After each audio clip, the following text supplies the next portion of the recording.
Hello everyone, कैसे हो सभी लोग। मैं हूं आकाश भैया और आप सबका स्वागत है रैंक प्लस पे। सो बच्चों, आज हमारा विलियन चैप्टर का सबसे लास्ट लेक्चर होने वाला है। आज आपका लेक्चर रहेगा लेक्चर नंबर 8 और आज हम आपके फाइनली इस चैप्टर के जो प्रीवियस ईयर के जो क्वेश्चंस है, यानी गत प्रश्नों में प्रीवियस ईयर में जो क्वेश्चंस आए हुए हैं, आज हम उन पर डिस्कस करने वाले हैं। ठीक है, ताकि आपको एक आइडिया मिल जाए कि हाँ भाई कैसे कैसे क्वेश्चंस आए हैं या जो भी चीज़ें करवाई गई हैं वो सही में कितना ज़्यादा ज़रूरी था आपको करना। चाहे वो थ्योरी हो, चाहे वो एक न्यूमेरिकल वाला पार्ट हो, चाहे वो फॉर्मूले क्यों ना हो, आपको हर एक चीज़ का एक पूरा होता है, चीज़ कर लोगे तो अच्छा रहता है ना। तो वही वाली बात है। तो आपके गत वर्षों पे जो महत्वपूर्ण प्रश्न है, आज हम उन पर पूरे क्वेश्चंस देखने वाले हैं जो कि आपके नीट में आए हुए हैं। ठीक है, क्लियर। तो भाई देखो, हर एक क्वेश्चन का सही से जवाब देना। ठीक है, क्योंकि वही वाली बात है कि अगर मैंने केवल क्वेश्चन दिखा भी दिए लेकिन अगर आप उसको सॉल्व करके आंसर नहीं दे पा रहे तो वो इतना फिर फायदा फिर आपका लेक्चर नहीं रह पाता है ना। तो अल्टीमेट टास्क अपना आंसर देना ही रह जाता है। Okay, clear. तो क्वेश्चन पढ़ना और अच्छे तरीके से आंसर देना। किसी क्वेश्चन में अटक रहे कोई बात नहीं है, हिंट मैं एक बार के लिए दे दूंगा, लेकिन पहले पूछना एक बार के लिए, कि पहले जितना हो सके उतना दिमाग लगाना फिर पूछना। ठीक है, मैं जवाब जरूर बताऊंगा। ठीक है, लेकिन उससे पहले मैंने आपको कल एक ब्रेनस्टॉर्मिंग का एक क्वेश्चन दिया था। मैं चाहूंगा कि आप लोग पहले इस सवाल का मुझे जवाब कमेंट करके बताइए। क्वेश्चन हमारा क्या है? क्वेश्चन हमारा ये है कि दो तत्व ए तथा बी मिलकर AB2 और AB4 सूत्र वाले दो यौगिक बनाते हैं। ये आपको क्वेश्चन दिया गया था और यहाँ पर यह बोला गया था कि अगर 20 ग्राम बेंजीन में घोलने पर 1 ग्राम AB2 का हिमांक को 2.3 केल्विन अवनमित करता है और अगर 1 ग्राम AB4 डाला जाए तो 1.3 केल्विन का अवनमन होता है। तो बेंजीन के लिए अगर मोलर अवनमन स्थिरांक आपको दिया हुआ है 5.1 kilogram kelvin kilogram mole inverse, तो A और B का परमाणविक द्रव्यमान आपको ज्ञात करना है ना। ये हमारा क्वेश्चन है। हाँ, ओके। तो बताओ भाई, क्या आपने इस क्वेश्चन को सॉल्व किया?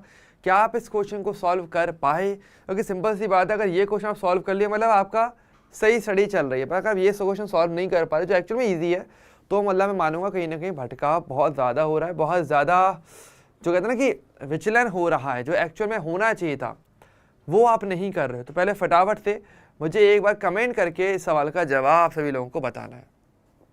ओके, क्लियर है? चलिए जल्दी से बताइए भाई, इस सवाल का जवाब क्या आने वाला है। आपको मैं पूरा 1 मिनट का टाइम दे रहा हूँ, नहीं करा तो बस सोच लो, फटाफट से मुझे बता दो किया है कि नहीं किया। बस यस और नो में आंसर दो, सिंपल सी बात है। आंसर अगर होगा तो ऑब्वियसली बात है आप टाइप कर दोगे, लेकिन अगर नहीं किया तो ऑब्वियसली बात है नो तो टाइप कर ही देना कि हाँ भैया ये तो हमने नहीं किया है और हमें लगता भी नहीं कि शायद हम कर पाएंगे। आप भी करके बता दो तभी अच्छा रहेगा। हाँ सर, जो भी लगता है यार फटाफट से कमेंट करो, बताओ कि ये वाला क्वेश्चन का आंसर क्या है, किया है कि नहीं किया है। फटाफट से देख करके मुझे इसका आंसर दीजिए, जल्दी से आंसर दो, जल्दी से। किया है कि नहीं किया फटाफट से कमेंट कर दो। क्या, और अगर किया है तो आंसर भी बता दो फटाफट से। मैं वेट कर रहा हूँ आपके कमेंट का, जल्दी से मुझे आंसर चाहिए। ओके, नहीं किया है। हाँ, क्यों नहीं किया गया है भाई? नहीं हो पा रहा था, क्या सीन है? या गलत घर पे मतलब टाइम नहीं मिल पाता, कुछ और बात है?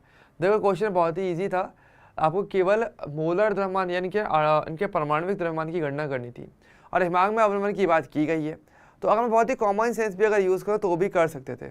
ओके, विकास कह रहे हैं कि सर 29 को टेस्ट है ना, तो विकास टेस्ट में भी अगर यही क्वेश्चन आएगा तो नहीं करोगे क्या? टेस्ट में तो ये तो टेस्ट तो बहाना हो गया ना, मतलब किसी दूसरे चैप्टर का टेस्ट होता तो अलग बात होती। चैप्टर भी यही आने वाला है और आप इसी के क्वेश्चन प्रैक्टिस नहीं कर रहे।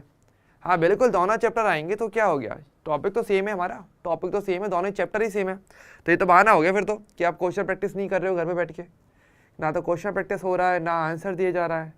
चलो देखते हैं टेस्ट में आप कैसे क्वेश्चन कर पाते हो, उसका भी मैं देखूंगा टेस्ट में क्या आपका स्कोर रहता है।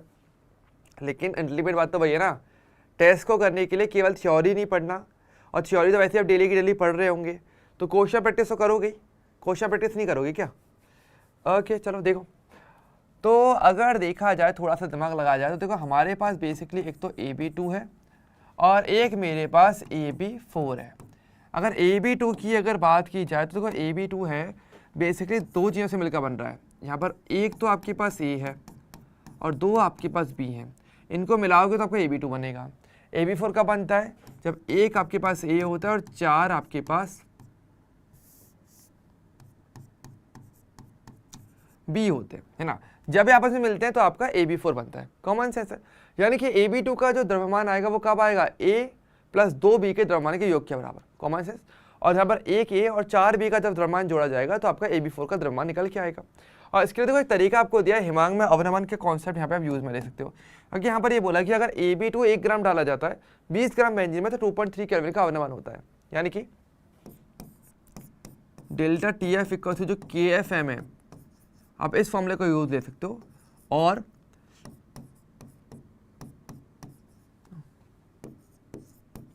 इसका जो व्यापक रूप है आप उसको भी उपयोग में ले सकते हो।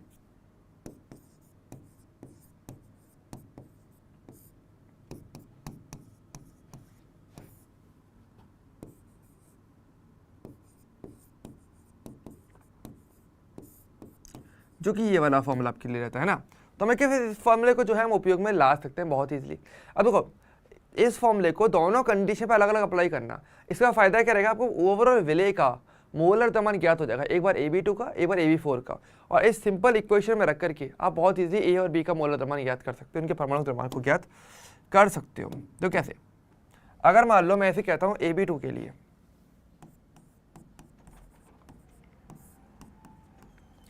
तो डेल्टा TF की देखो वैल्यू क्या दी हुई है, वो हमें दी हुई है 2.3 केल्विन।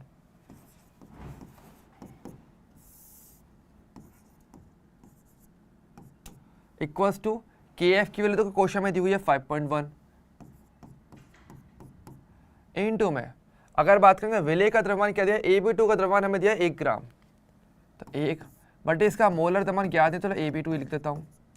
इनटू में 1000 मैंने किया है क्योंकि नीचे बेंजीन की जो मात्रा दी हुई है वो मैं ग्राम में दी हुई है, तो मैं 1000 का गुणा करके चलूंगा। तो देखो कितना दिया, 20 ग्राम बेंजीन बोला गया जो कि विलाय का कार्य यहाँ पे कर रहा है। अब कॉमन सेंस ये बोलता है कि इसको सॉल्व करके मुझे MAB2 मिल सकता है। क्या मिलेगा मेरे पास, तो देखो 20 से ये कट जाएगा आपके पास कितनी बार, 50 बार नहीं 5 बार, सॉरी 5 बार।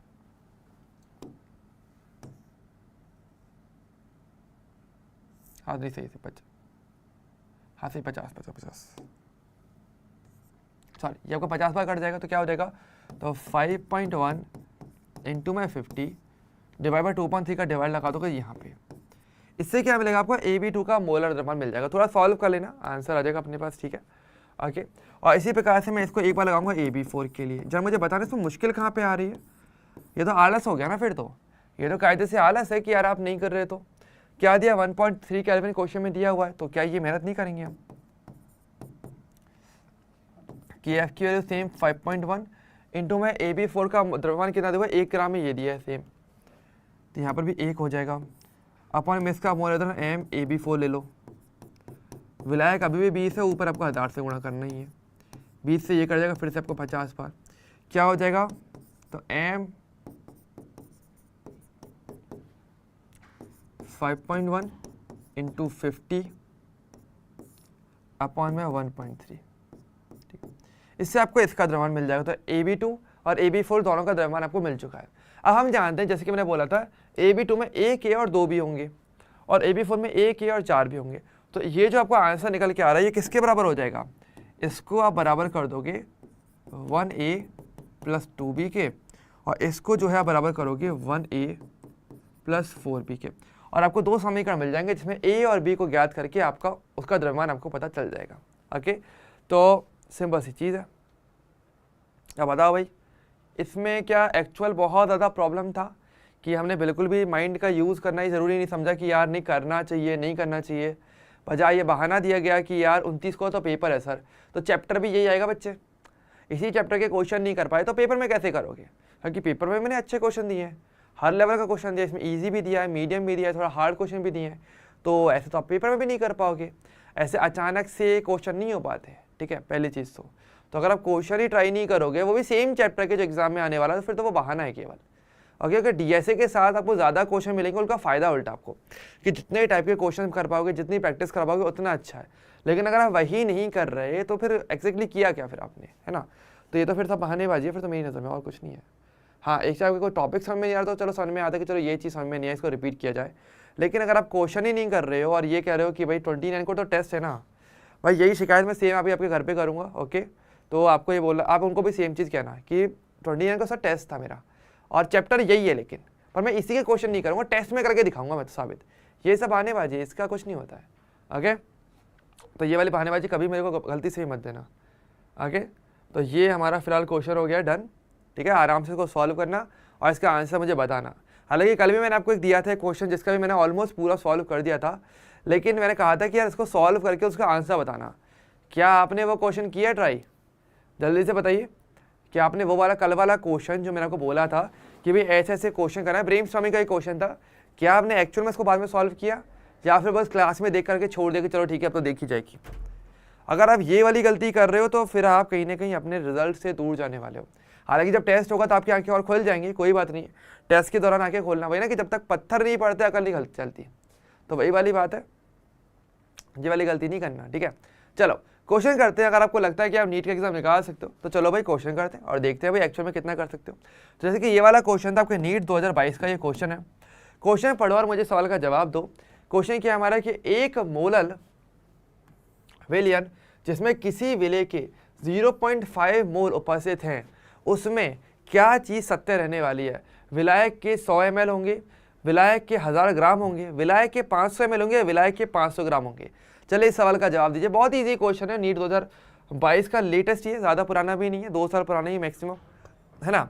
चलिए बताइए भाई इस सवाल का जवाब फिर आप दे सकते हो इसका मतलब, तो बताओ भाई। इजी क्वेश्चन है, 1-1 मिनट का टाइम मैं दूंगा हर एक क्वेश्चन के लिए, और कहीं ना कहीं अपने पास नीट के अंदर एक क्वेश्चन के लिए 1 मिनट ही नहीं मिल पाता है। सो बताइए भाई कि अगर एक मोलल विलयन होगा और विलय के अगर 0.5 मोल अगर हैं तो विलायक की मात्रा कितनी होनी चाहिए? मीनिंग यही निकल के आ रहा है हमारा, विलायक 100 ml होगा, 1000 ग्राम होगा, 500 ml होना चाहिए, 500 ग्राम होगा। फटाफट से इसका आंसर मेरे पास आना चाहिए, तो मैं मानूंगा कि हाँ चलो भाई थोड़ी पढ़ाई की जा रही है। चलो एक मुश्किल क्वेश्चन है, चलो ठीक है, देख के डर गए, डर भी लग जाता होगा, चलो वो भी दिया। चलो बताओ भाई, चलो ये भी छूट दे रहे हैं मुझे इस सवाल का ज़्यादा, ये तो बहुत ईजी क्वेश्चन है। और अगर मैं इसे मॉड्यूल के हिसाब से देखूँ, अगर मॉड्यूल में इस क्वेश्चन को दूँ तो उसको मैं सिंगल स्टार क्वेश्चन दूंगा, बेहद ईजी क्वेश्चन है। बताइए जल्दी से इस सवाल का जवाब क्या होगा? मैं वेट कर रहा हूँ आपके सवालों के जवाब के, मुझे आगे बढ़ने की जरूरत है नहीं अच्छी क्लास में। जल्दी से बताइए, जल्दी से इसका आंसर क्या आएगा? A, B, C।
Okay so आराम से, आई थिंक काफ़ी टाइम हो गया, 1 मिनट बीत गया आराम से, हाँ।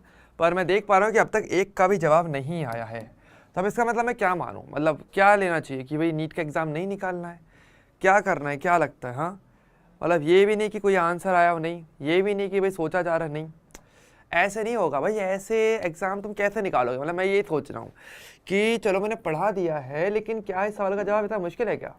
क्वेश्चन में क्लियरली बोला है कि एक मोलल विलयन है और विलय के 0.5 मोल हैं और विलायक की मात्रा पूछी है, इसमें मुश्किल क्या है? मुझे बस ये समझ नहीं आ रहा, क्योंकि बहुत ज़्यादा इजी क्वेश्चन हो गया तो। हाँ, और जब तक मैं देख पा रहा हूँ कोई आंसर नहीं दिया गया है। क्या चाहते हो, आगे बढ़े नहीं बढ़े? ऐसे ही पढ़ना है क्या कि मैं ही सारा सॉल्व कर दूँ आपकी जगह, मैं ही पेपर दे के आ जाता हूँ? फिर तो वो वाली चीज़ हो गई है। मतलब क्या चाहते हो? मतलब ऐसे तो नहीं होगा भाई, ऐसे नीट नहीं निकलता है, क्योंकि मैं देख रहा हूँ कोई आंसर नहीं आया और मुझे आगे बढ़ने की जरूरत भी नहीं है इस क्वेश्चन के लिए।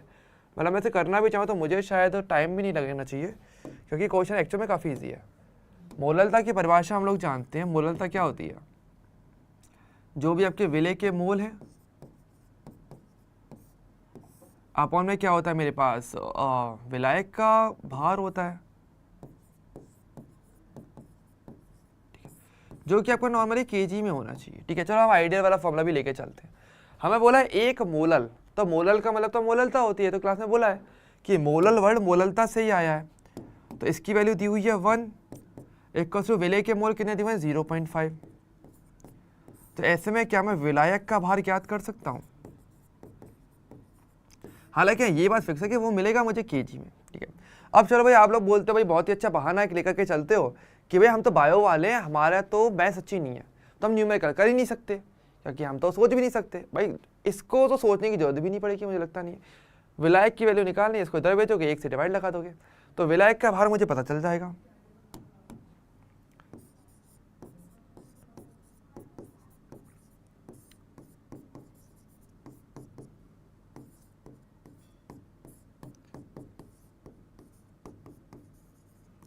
यानी 0.5 kg। लेकिन आप बोलोगे भैया ऑप्शन में तो केजी दिया ही नहीं है, तो हम तो क्वेश्चन ही नहीं करेंगे, हमने तो केजी में आंसर निकाल दिया। पर आप केजी को तो ग्राम में परिवर्तित कर सकते हो। कैसे? 1000 से गुणा कर दो।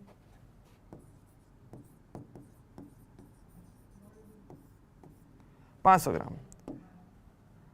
क्या कहीं ऑप्शन में दिख रहा है?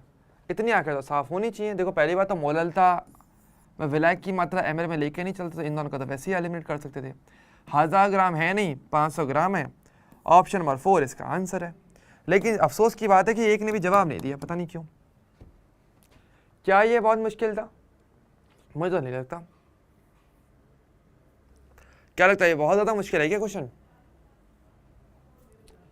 ओके, पर आंसर नहीं दिया क्या है भाई? ऐसे नहीं निकलता। अगर आपको लगता है क्लास में नहीं हो तो एक अलग बात है, चलो मैंने मान लिया कि चलो हम तो भूतों को पढ़ा रहे हैं, तब तो एक अलग बात हो गई। लेकिन मैं देख पा रहा हूँ कि भाई कोई कमेंट नहीं किया गया इसके रिगार्डिंग, और लास्ट कमेंट विकास ने दिया था बस 1:08 पे या 9 पे, और अब 21 हो गया है। 11 मिनट से बच्चा गायब है क्लास में, 11 या 12 मिनट ले लो, आप गायब है। भाई ऐसे तो नहीं पढ़ा जाएगा, ऐसे तो पढ़ा ही नहीं पाएंगे हम, ना ऐसे आप पढ़ पाओगे, ना ऐसे एग्ज़ाम निकलेगा। फिर एक साल फिर ड्रॉप लेना, क्योंकि नीट में तो वही कोई नंबर ऑफ चांस होता ही नहीं कि भाई कितने भी चांस पे ले लो। ऐसे नहीं होने वाला भाई, ऐसे तो कुछ नहीं होने वाला। चलो एक क्वेश्चन में देखते हैं, ये वाला क्वेश्चन ट्राई करके देखो। अब ये दिखने में वही है कि भाई काफ़ी सारे, तो आप जैसे पहले वाला क्वेश्चन देख के डर गए, इसकी थ्योरी देख के डर जाओगे। पर क्वेश्चन मैं कह रहा हूँ सिंगल स्टार क्वेश्चन है, ईजी क्वेश्चन है, नीट 2021 का क्वेश्चन है, बेहद ईजी क्वेश्चन है। इसको ट्राई करके देख लो। चलो मैं पढ़ के दिखाता हूँ, हो सकता है आप पढ़ नहीं पा रहे हो सकता है। चलो कोई नहीं, हम सारी पॉसिबिलिटी ले लेते हैं कि हम शायद अंधों को पढ़ा रहे हैं, कि भाई आंखें ढंग से काम नहीं कर रही हैं, आंखों में थोड़ी बीमारी है।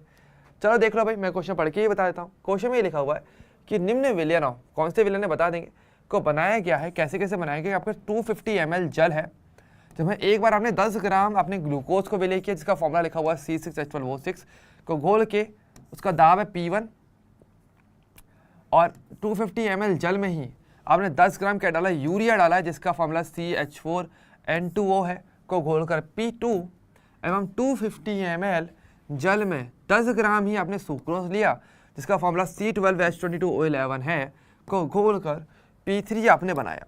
ओके, इन विलयनों के परासरण दाबों के घटते क्रम में आपको इनको व्यवस्थित करना है। बेहद ईजी क्वेश्चन, बेहद ईजी क्वेश्चन। तीनों में अगर देखा जाए, मतलब ओवरऑल 3 विलेन आपने बनाए। चलो इसको मैं थोड़ा सा डायग्राम से और इजी कर देते हैं। चलो हो सकता है क्वेश्चन पढ़ के ना समझ में आए, थोड़ा इजी कर देते हैं। आपने क्या लिया, आपने 3 विलेन बनाए, एक पहला, एक दूसरा और एक तीसरा। तीनों विलेनों में क्या है हमारे पास, देखो एक चीज़ तो कॉमन है कि मेरे पास 250 ml जल में तीनों को बनाया गया है। यानी पहले वाले को बनाने के लिए 250 ml आपने जल लिया, दूसरे वाले को बनाया तो आपने फिर से 250 ml आपने जल लिया, और तीसरे वाले को बनाया आपने फिर से 250 ml आपने जल को लिया है। ठीक है, तो ये जल तो क्या है मेरा, तो जल ओवरऑल मेरा यहाँ पे क्या काम कर रहा है, ये तो हो गया मेरा विलायक। तीनों कंडीशन में विलायक मेरा जल ही है, तीनों में कॉमन है। ठीक है, और क्या बोला है, देखो हर एक में विलय अलग अलग है, पर हालांकि विलय की ग्राम में मात्रा बराबर दी हुई है। पहले में आपने लिया 10 ग्राम ग्लूकोज लिया आपने,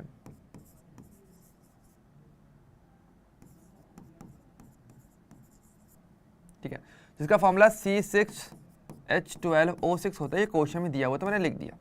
दूसरे वाले में आपने क्या लिया, 10 ग्राम यूरिया लिया, जिसका फॉर्मूला CH4N2O होता है, और तीसरे वाले में आपने लिया 10 ग्राम आपने लिया सुक्रोज, और उसका फॉर्मूला C12, हाँ C12H22O11, ये भी क्वेश्चन में दिया हुआ था।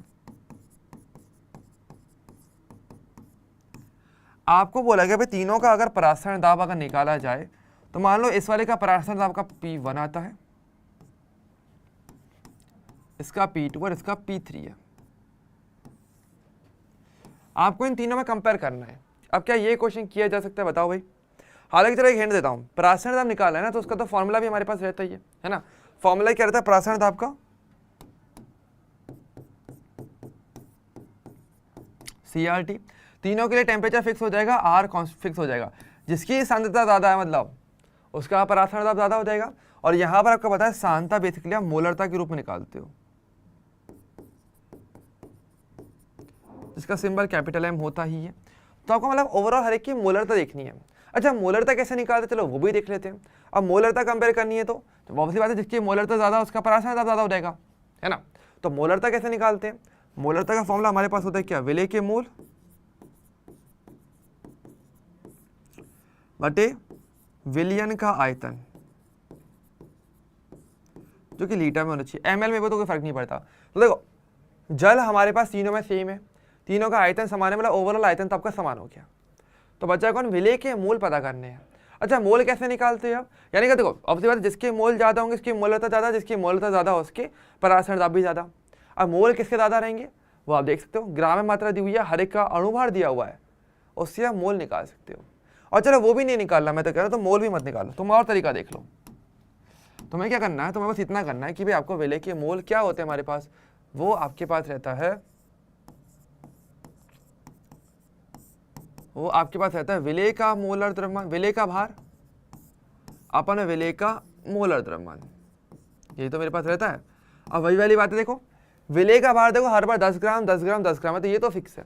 तो बचा क्या मेरा, मोलर द्रव्यमान सारा कुछ रह गया। अल्टीमेट बात, हर एक का फॉर्मूला दिया हुआ है, जिसका मोलर द्रव्यमान सबसे ज़्यादा हुआ उसके मोल सबसे कम हो गए, जिसके मोल सबसे कम हो गए उसका मोलरता कम हो गई, जिसकी मोलरता कम हो गई उसका परासरण दाब भी कम हो गया। That's it. यानी अगर मुझे पता करना है किसका परासरण दाब सबसे ज़्यादा है तो उसका मोलर द्रव्यमान सबसे कम होना चाहिए, और जिसका मोलर द्रव्यमान ज़्यादा है उसका परासरण दाब सबसे कम होगा। तो भाई क्या हम कंपेयर नहीं कर सकते, क्या मैं हर एक का मोलर द्रव्यमान कंपेयर नहीं कर सकता, अब तो हो जाएगा। अब तो देखो आपको पता है, देखो यूरिया का देखा जाए तो इसका मोलर द्रव्यमान सबसे कम है, और इसके बाद ग्लूकोज और फिर सुक्रोज आता है, केवल फॉर्मूले से भी पता चल रहा है, चाहो तो निकाल लो। तो यानी कि P2 जिसका मोलर द्रव्यमान सबसे कम है उसकी जिसका मोलर द्रव्यमान कम उसकी मोल ज़्यादा, मोलरता ज़्यादा, परासरण दाब ज़्यादा, यानी कि सबसे ज़्यादा किसका होगा, P2 की वैल्यू सबसे ज़्यादा होनी चाहिए, यानी कि फिर मेरा P1 और फिर मेरा P3।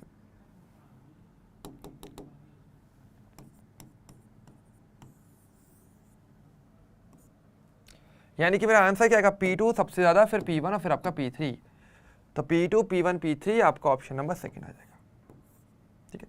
क्योंकि जिसका मोलर द्रव्यमान सबसे कम था उसके मोल सबसे ज़्यादा बन पा रहे थे, जिसके मोल ज़्यादा थे कॉमन सेंस है उसकी मोलरता ज़्यादा होती है, और जिसकी मोलरता ज़्यादा होगी उसका परासरण दाब भी ज़्यादा होगा।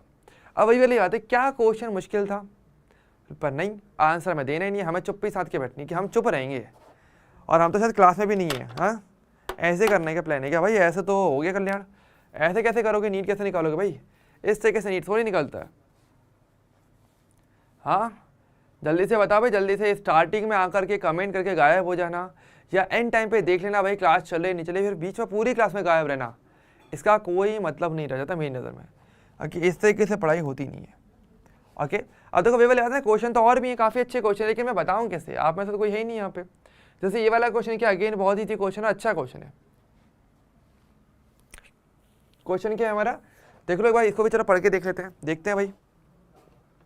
देखो क्वेश्चन क्या बोला है कि 45 डिग्री सेल्सियस पर एक विलयन है जिसमें बेंजीन है और ऑक्टेन आपको दिया हुआ है, इसका मोलर अनुपात, यानी मोलर अनुपात क्या मतलब कि मोल का अनुपात 3:2 है, उसका वाष्पदाब का मान का सही विकल्प क्या होगा, मतलब कि आपको इस विलयन के वाष्पदाब की वैल्यू पता करनी है, पूरे विलयन का वाष्पदाब निकालना है। और क्या दिया है, देखो आपको ये बोला है कि 45 डिग्री सेल्सियस पे बेंजीन का वाष्पदाब आपको दिया 280 mmHg, यानी कि आपको शुद्ध बेंजीन, केवल बेंजीन अगर होता तो उसका आपको वाष्पदाब दिया हुआ है, और ऑक्टेन का भी आपको इसी प्रकार से वाष्पदाब दिया हुआ है 420 mmHg का। आपको निकालना है किसका, विलयन का आपको निकालना है, क्योंकि आपको किसके लिए निकालना है, पूरे विलयन का, ठीक है। तो कैसे निकालोगे भाई, ऑब्वियसली बात है शुद्ध वाष्पदाब की बात की जा रही है, राउल्ट के नियम की बात की जाएगी, और राउल्ट के नियम में हमें पता है कि दोनों द्रव कैसे निकालते हैं वाष्पदाब, टोटल वाष्पदाब कैसे निकालते हैं, दोनों के आंशिक दाब को जोड़ के, और कैसे निकाल सकते हो, उनके मोल भिन्न का उपयोग करके, क्योंकि देखो मोलर अनुपात दिया हुआ है। कैसे करेंगे देखो समझो। यहां पर एक तरीके से मुझे ये दिया है कि अगर आपके पास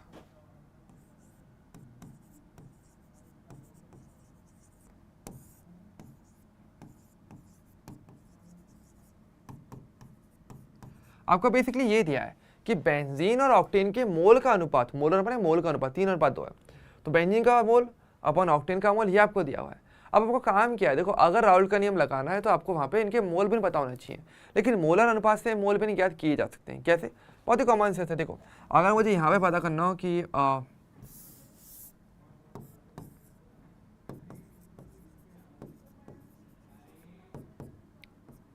बेंजीन के मोल में क्या होगा, ऑब्वियसली बात देखो एक तरीके से मान लो कि तो 3 क्या है मेरा बेंजीन का और 2 क्या है मेरा ऑक्टेन का है। तो बेंजीन के मोल कितने हो गए 3, अपन टोटल में क्या हो जाएगा 3 और 2 5, बस हो गया खत्म। मोलर अनुपात से मोल ऐसे ही निकालते हैं, जिसकी जो वैल्यू दी हुई है वो वही लेके चल लो, वही मान लो। यही मान लो कि भाई अनुपात दिया हुआ है ना, यही मान लो कि 3 ही मोल बेंजीन के हैं और यही मान लो कि 2 मोल आपके ऑक्टेन के दिए हुए हैं। तो टोटल मोल क्या हो जाएंगे 5 हो जाएंगे, डिवाइड लगा तो हो गया काम। इसी प्रकार से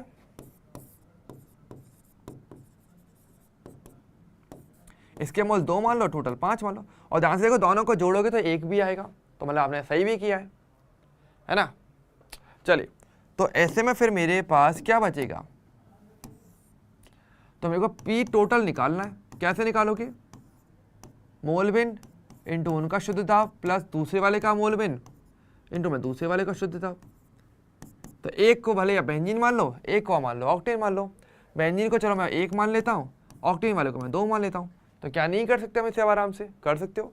देखो बेंजीन के मोल बिन क्या दिया हुआ 3/5 इंटू बेंजीन का दाब क्या दिया हुआ है, देखो क्वेश्चन में दिया हुआ 280, सोचने की जरूरत नहीं है, बस एक बार सही से बस मेहनत करने वाली बात है।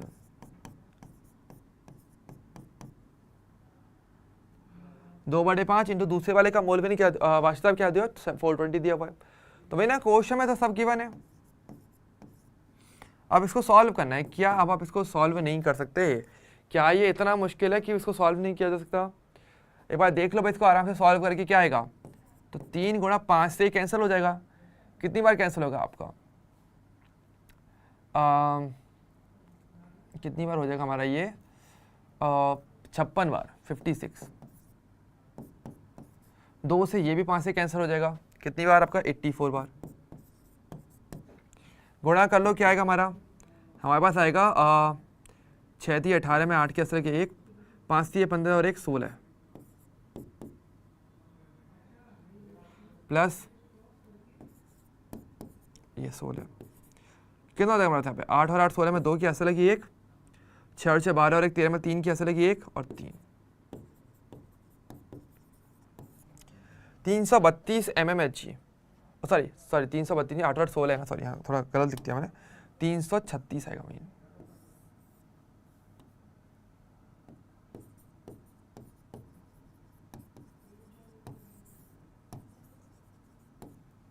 क्या हो जाएगा इसका आंसर, अब क्लियरली दिख रहा है भाई, आंसर ऑप्शन नंबर 4 है। नीट 2021 का क्वेश्चन है, इतना मुश्किल भी नहीं था मेरे हिसाब से। और ध्यान से देखो 2021 में पहले भी एक क्वेश्चन और भी आया हुआ है, यानी एक ही एग्जाम के अंदर विलियन चैप्टर से 2 क्वेश्चन आ चुके हैं, ठीक है। तो यानी कि चैप्टर तो इंपॉर्टेंट है, मतलब करना तो पड़ेगा। क्या ये मुश्किल कहेगा कोई? मेरे हिसाब से ये मुश्किल तो नहीं है, न्यूमेरिकल था नो डाउट, लेकिन क्या ये इतना मुश्किल न्यूमेरिकल था? नहीं था। वही चीज़ समझ नहीं रहे, यही चीज़ समझ नहीं रहे तुम लोग, कि करना ही नहीं है वाली चीज़ से तो कुछ भी नहीं होगा। ना टेस्ट होगा, ना क्वेश्चन होगा, ना डीएससी के क्वेश्चन होंगे, ना नीट निकलेगा। अगर नीट में थ्योरी लिखने को तो आने से रही, नीट में आएगा आपको क्वेश्चन सॉल्व करो, करके दिखाओ। उसके लिए तो अपने आप को पुश करना पड़ेगा। आप ये उम्मीद करो कि यार ऐसे ही हो जाएगा, ऐसे कुछ नहीं होता है। ओके चलो अगला क्वेश्चन दे रहा हूँ भाई, एक बार और देखो, इस क्वेश्चन को ट्राई करके देख लो। चलो मैं आपको आराम से टाइम दे रहा हूँ, 2020 का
चलिए भाई, काफ़ी टाइम हो गया मेरे हिसाब से, अब तो आंसर आ जाना चाहिए। हाँ, क्या लगता है आंसर आएगा नहीं आ पाएगा इस बार कभी?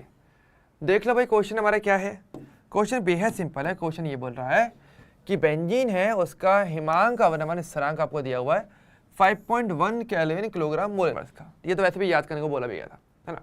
तो बेंजीन के एक विद्युत अनपघटन विलेय है जिसका मोललता देखो आपको दी हुई है 0.078 मोललता। देखो यहाँ पे स्मॉल एम कहीं ना कहीं मोललता बता रही है और लिखा हुआ है वाले विलयन का हिमांक अवनमन 2 दशमलव स्थानों तक निकालना है। यानी कि दशमलव के बाद डिवाइड करोगे, जो भी करोगे कैलकुलेशन के बाद दशमलव के बाद 2 अंक तक आपको आंसर देना पड़ेगा। तो ये तो आई थिंक बहुत ज़्यादा इजी क्वेश्चन है यार, इसका भी आंसर नहीं आया अभी तक। हाँ, शायद कुछ ज़्यादा ही प्रॉब्लम आ रही है लगता समझने में। हाँ, क्या आप लोगों को क्या निकालना है अपने को? क्या निकालना है अपने को यार? हिमांक अवनमन निकालना है, यानी कि डेल्टा टी एफ निकालना है। मतलब क्वेश्चन के अकॉर्डिंग तो क्या होता है आपका डेल्टा टी एफ? आपका के एफ एम होता है। क्या के एफ की वैल्यू क्वेश्चन में दी है? क्या हम देख पा रहे हैं? हाँ बिल्कुल यार, वहाँ पे लिखा भी हुआ है 5.12 इंटू में 0. मोललता भी दी हुई 0.078, केवल गुणा करना है और आंसर आपका आ जाएगा। और दशमलव के 2 अंक तक निकालना है, इतनी सी मेहनत करनी है। और अगर गुणा भी नहीं हो रहा तो फिर ये कैसे चलेगा यार? मतलब ये तो बहुत ही ज़्यादा दयनीय स्थिति वाले काम है। दयनीय स्थिति कर रखी है भाई, ऐसे नहीं होना है ना।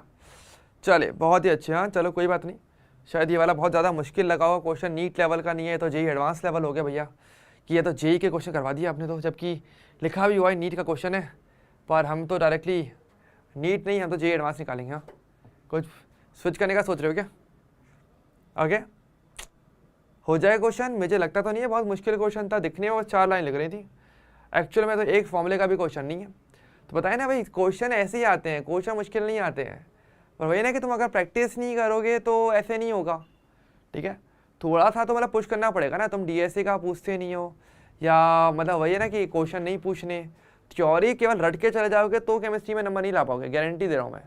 लिख करके दे सकता हूँ आराम से कि अगर आपने केवल केमिस्ट्री पढ़ ली और क्वेश्चन नहीं किए तो भूल जाना कि आप उसमें से कोई क्वेश्चन एक्चुअल में एग्जाम में करके आओगे या टेस्ट में क्वेश्चन कर पाओगे। हालांकि टेस्ट परफॉर्मेंस देखा जाएगा 29 को, जब आपका टेस्ट होगा ऑब्वियसली बात है मैं खुद चेक करूँगा कि भाई कितने नंबर एक्चुअल में आए हैं, और फिर आपको उसके लिए पूरा लेक्चर दिया जाएगा कि हाँ भाई ये तुम्हारी कमी है। फिर तुम उस टाइम देखोगे, बात एक ही है।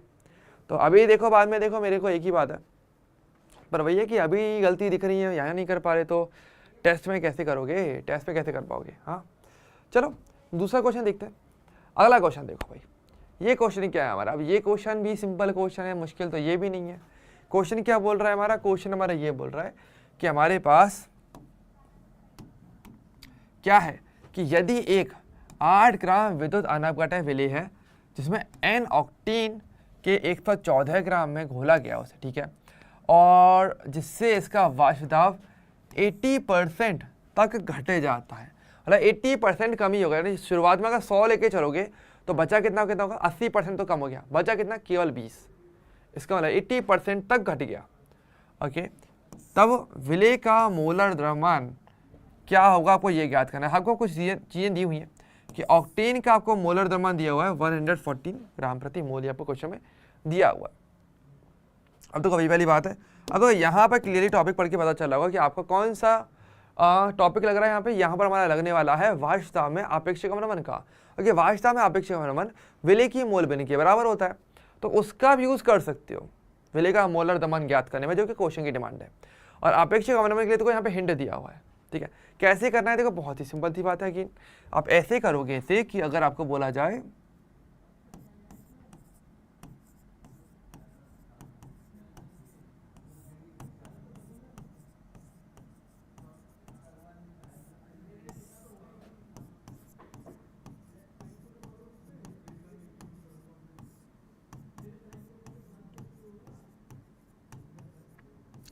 तो हम बहुत अच्छी तरीके से जानते हैं कि हमारे पास जो वाष्प दाब का आपेक्षिक अवनमन है वो विलेय की मोल बिंदु के बराबर हो जाता है। ओके, ये क्या होता है? आपकी विलेय की मोल बिंदु के बराबर रहता है। तो मुझे इस फॉर्मूले का यूज लेना पड़ेगा, ठीक है। अब कैसे कैसे लेंगे? देखो सबसे पहले हमें देखना पड़ेगा भाई विलायक का और आपका इसका वाष्प दाब, विलयन का वाष्प दाब तो दिया नहीं है, और क्वेश्चन में हिंट दिया है कि वाष्प दाब 80% तक घटेगा। यानी कि शुरुआत में, यानी अगर स्टार्टिंग में अगर मैं बात करूँ, स्टार्टिंग में अगर मेरे पास 100 का दाब है तो यानी कि एक टी टाइम के बाद क्या हो जाएगा, बाद में क्या हो जाएगा, 80% घट गया, यानी केवल आपके पास 20 बचेगा। आगे इसका मतलब क्या है कि आपकी 80% की कमी हो गई। तो 100 का 80% 80 होता है, 100 में से 80 घटा दोगे 20 बचेगा। तो ये हमारा बाद का बचेगा।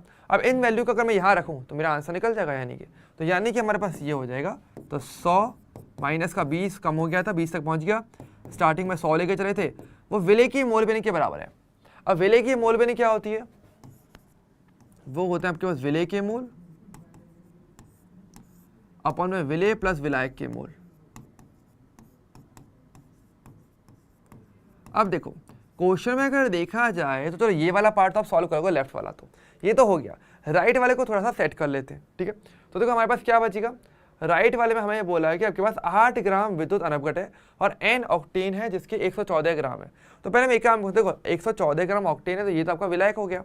तो विलायक के मोल हम ज्ञात कर सकते हैं, 114 ग्राम मात्रा दी हुई है और 114 ग्राम इसका मोलर द्रव्यमान होता है, यानी विलायक के मोल हमारे पास कितने हो जाएंगे, यानी कि 1। तो इसको मैं लिख सकता हूँ n विले, विले के मोल हमें ज्ञात करने हैं पहले, अपॉन में n विले और प्लस में हो जाएगा मेरा 1, दैट्स इट। अब इसको हमें सॉल्व करना है, ये सॉल्व करोगे हमारा काम हो गया। क्या बचा हमारे पास, देखो ऊपर से तो हमारे पास बचेगा क्या 80 और गुणा कर दो यहाँ पे क्या बचेगा। तो देखो 100 से इसमें गुणा हुआ तो क्या हो जाएगा, हमारे पास आ जाएगा 100 इंटू में n विले इक्वल टू हो जाएगा 80 इंटू n विले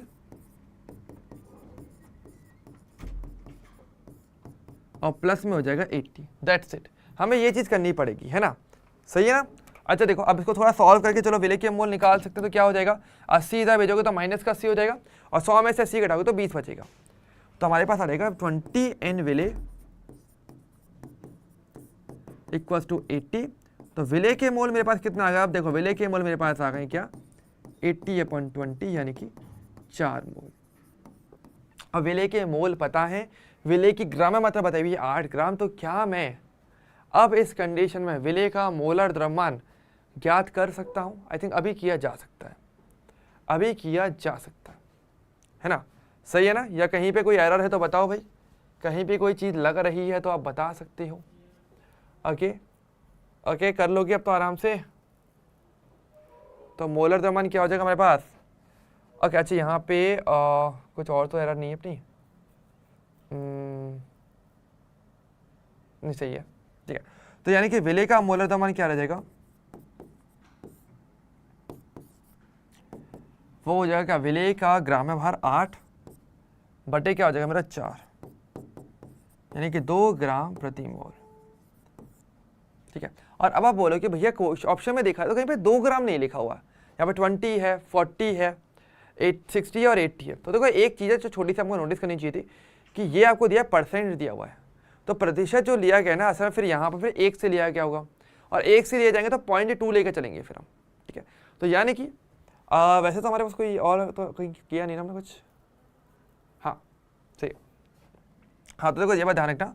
तो फिर यहाँ पे ये निकाला गया होगा कि इन्होंने फिर 80 की जगह पर, मतलब जैसे हमने 80 लेके चला तो इसको इन्होंने क्या लिया होगा, इन्होंने इसको लिया होगा 0.1 माइनस का 0.8 और मेरा 1 माइनस 0.2, इन्होंने दशमलव में लेकर चला है। हमने प्रतिशत वाले मान को आगे बढ़ाया तो इसलिए में थोड़ा सा फर्क आ गया। पर अगर मैं प्रतिशत वाले मान को आगे नहीं बढ़ाऊँ तो मुझे यहाँ पे कहीं ना कहीं जो वैल्यू निकल के आएगी वो अपने पास यहाँ पर आएगी 2 आएगा। तो यहाँ पे आपके पास कितना आ जाएगा, 0.4 निकल के आता है फिर आपके पास यहाँ पे, और फिर डिवाइड लगाओगे तो आपका 20 आ जाता करिए। यानी कि अगर देखा जाए तो हमारा आंसर क्या आएगा आपका, मोस्ट प्रोबेबली ऑप्शन नंबर 1 इसका मेरा करेक्ट आंसर आना चाहिए। ओके क्लियर है। तो इस प्रकार से जो है आप इस क्वेश्चन को अटेम्प्ट कर पाते थे, ठीक है। 2020 का क्वेश्चन फेज सेकंड, ठीक है ठीक है। अब देखो क्वेश्चन और भी है। अब देखो ये वाला क्वेश्चन का ये आपका थियोरेटिकल क्वेश्चन है, 2020 का ये सेम फेज सेकंड का एक क्वेश्चन है, इसका आंसर दे दो। चलो क्वेश्चन क्या हमारा कि समपाराशरी विलयनों का समान होता है क्या, क्वथन ताप, वाष्प दाब, हिमकारी ताप या फिर परासरण दाब। आराम से दे दो भाई, ऐसी कोई जल्दी तो है नहीं अपने को।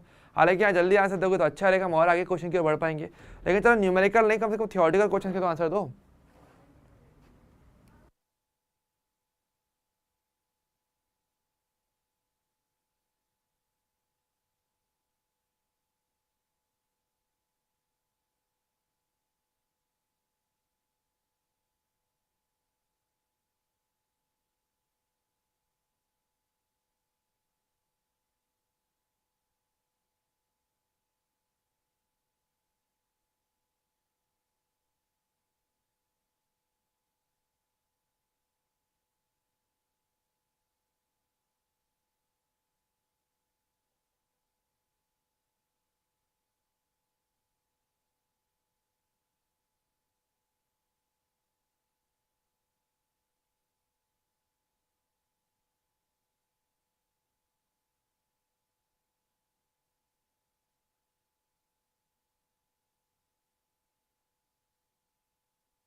ओके, सो अभी भी आंसर नहीं दिया गया है, ऑप्शन नंबर 4 इसका आंसर है। क्लास में बताया था कि आपके पास बेसिकली परासरण दाब क्या होता है, तो सम परासरी विलयन, मतलब कि समान परासरण दाब वाले विलयन। क्लास में बोला भी गया था, पूरा एक लेक्चर इसका हमने लिया भी है।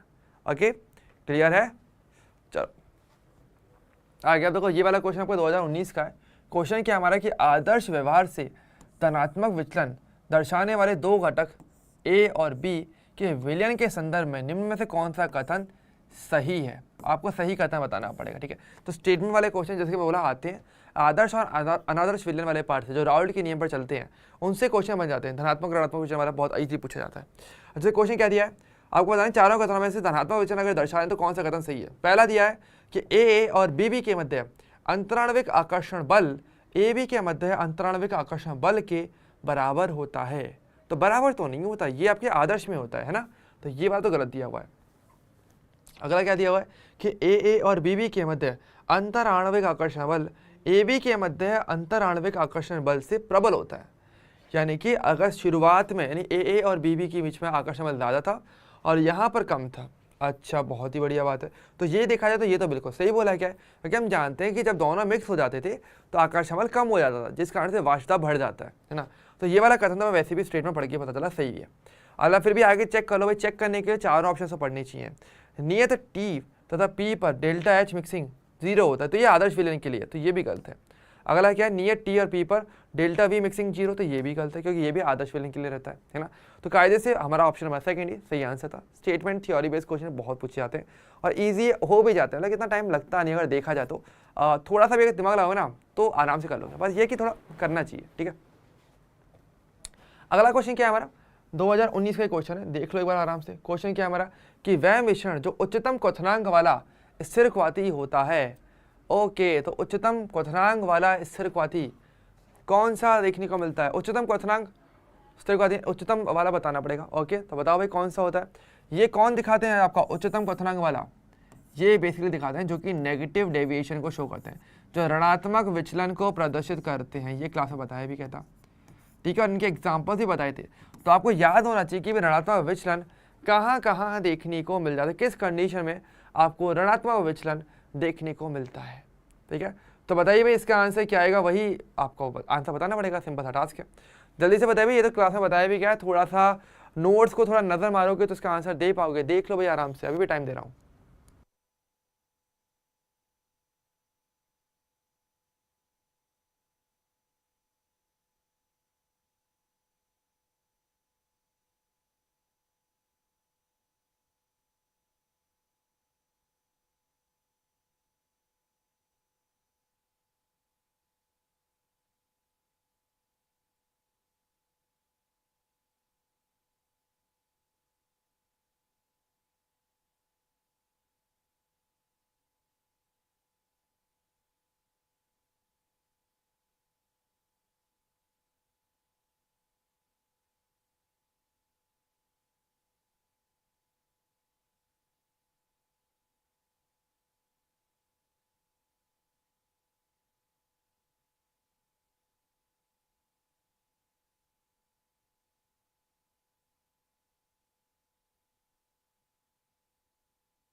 चलिए बहुत ही बढ़िया, इस बार भी हमेशा की तरह कोई भी जवाब नहीं दिया गया है।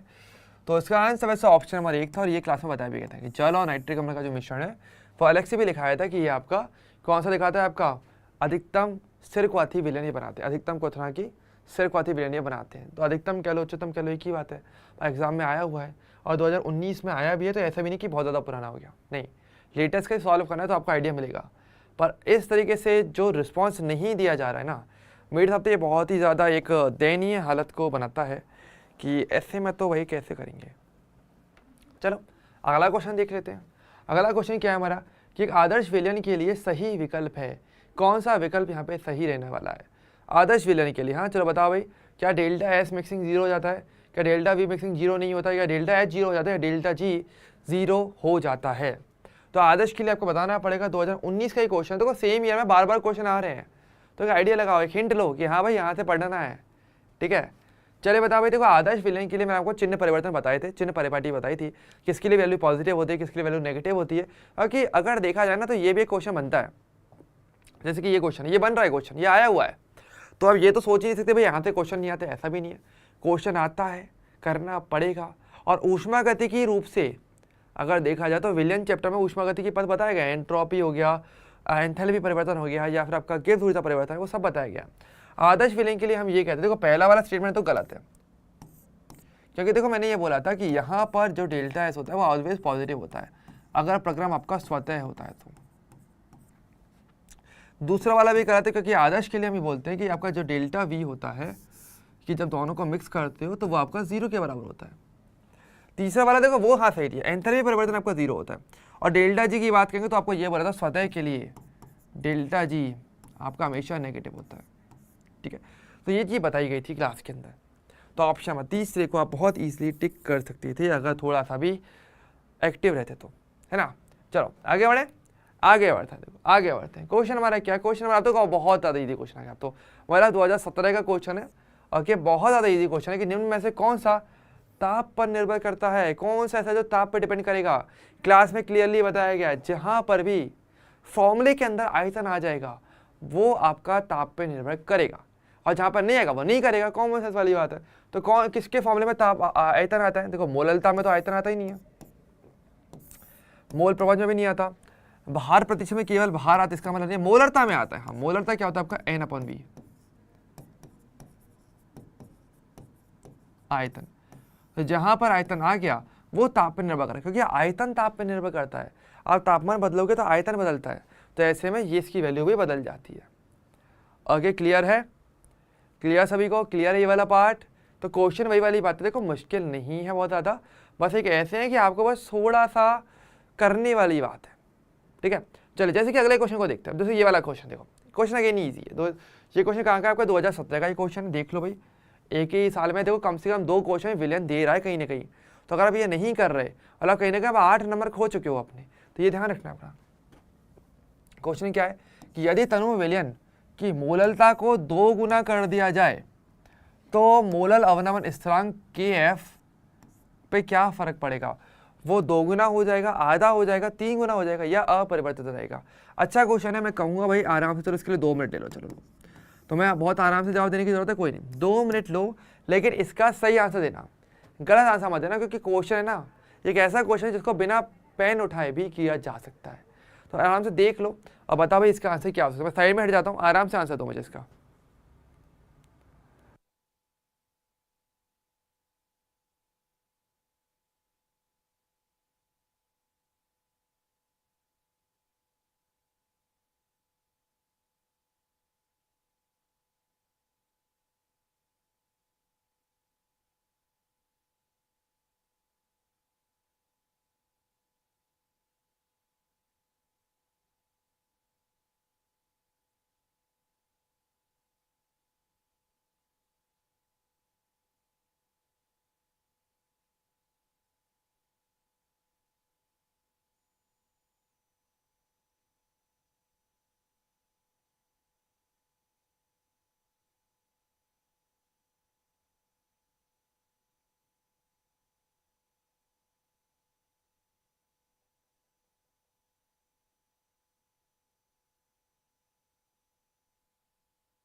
ओके चलो ठीक है, 2 मिनट हो गए, आराम से ऐसे सोच लिया होगा, हालांकि आंसर तो मुझे पता है नहीं दिया गया है अभी भी, तो देखो सोच के देना।